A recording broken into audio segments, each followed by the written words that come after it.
po sa ating presidente. Openly, sinabi nila sa akin na bulag na daw ang tao, hindi na masira si Duterte, si Presidente Duterte sa IGK. So ang inisip nila is ang illegal drugs naman daw po. So nung time na yon, na-curious ako kasi inaamin ko, no, hindi ko naman sinabing magandang record ko. Talagang after noon talaga, binabaat ako ni Father Alejo na may sobre na 20,000 doon sa upuan ko.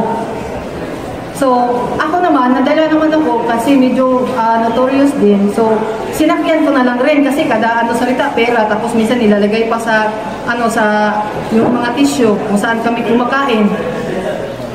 So, nung September, tapos October, pagka November, bumalik pa rin si Father Alejo sa amin, sa bahay namin. Binigyan na naman ako ng pera. Nung November kasi, ganito po yung nangyari doon.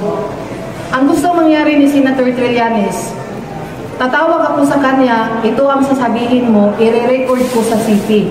Yun din ang ginagawa niya kay Motabato at kay Trillanes para daw walang ligtas. So every time na ito tatawag ako sa ito ang sasabihin mo, ganito, ganyan, ganyan, tatawag ako ulit. So nire-record nila sa audio kung ano yung pinagsasabi namin. Kaya para matakot kami na bumalik na daw. So at that time, doon na nag-first na meron silang pinadala sa akin na draft na affidavit.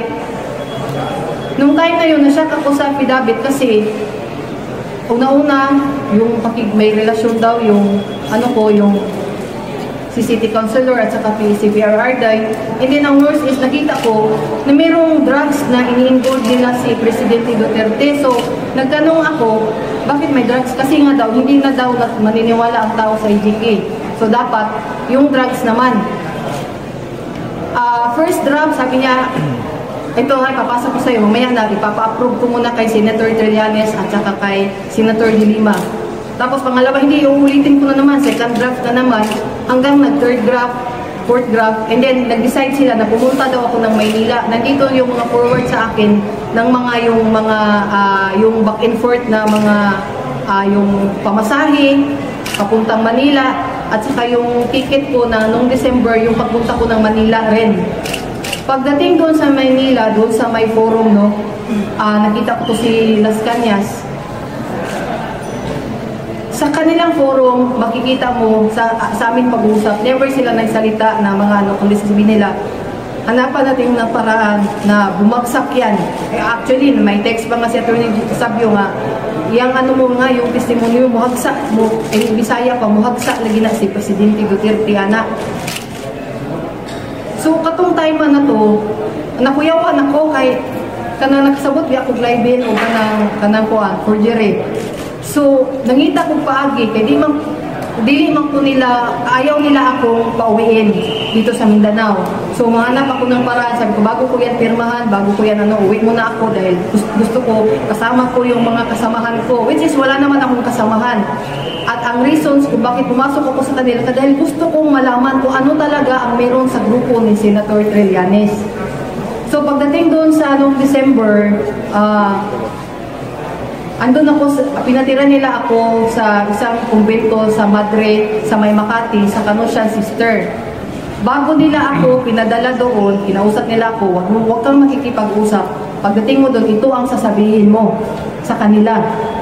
So, pag-abot dito, yun na rin ang sinasabi ko kasi kada salita, ganun kada salita, ganun. So, tao lang tayo, minsan, sige maglaro. Sa isip ko lang, sige maglaro tayo. So after yung Kanosyan kasi, nung nalaman nila na meron akong kinakausap na isang Madre doon, natatakot sila na makipag-usap ako doon sa ibang Madre. So nilipat naman nila ako doon sa Holy Spirit na kumbento. So doon, binawalan talaga akong makipag-usap na kahit kanino.